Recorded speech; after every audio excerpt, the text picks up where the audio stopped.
Hello বেশ, তোমরা দেখতে পাচ্ছ আমার স্নান কমপ্লিট, আমাকে পুজো দিতে হবে। আর পুজোর জন্য তো অবশ্যই ফুলের দরকার, তাই চলে গেলাম ফুল তুলতে।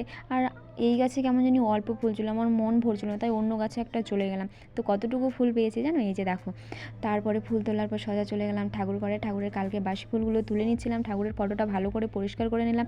নেওয়ার পরে চলে গেলাম সোজা ঠাকুরের বাসন কুসন মাজতে। ঠাকুরের বাসন কুসনগুলো ভালো করে পরিষ্কার করে নিলাম। আর তোমরা জানো আজকে আমার ঠাকুরকে কী ভোগ দেবো, তোমরা দেখে নাও।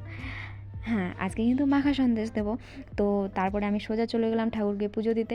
পুজো দেওয়া আর পুজোর সময় সত্যি যদি ফুল না থাকে না, ভালো লাগে না, মনটা কেমন খারাপ লাগে। তো প্রতিদিন তো আর ফুল পাওয়া সম্ভব নয়, যেদিন হয় সেদিন হয়, আর যেদিন না তো না। তো তারপর তোমরা কিন্তু দেখতে পাচ্ছ ঠাকুরের ঘটে আমের পাতা দিইনি। তো মানে আমরা এমনই জায়গায় বাস করি যে এখানে আমের পাতা কিনতেও পাওয়া যায় না, গাছও নেই, তাই আর দেওয়া হয় না। চলো আমি ঠাকুরকে প্রণাম করে নিই।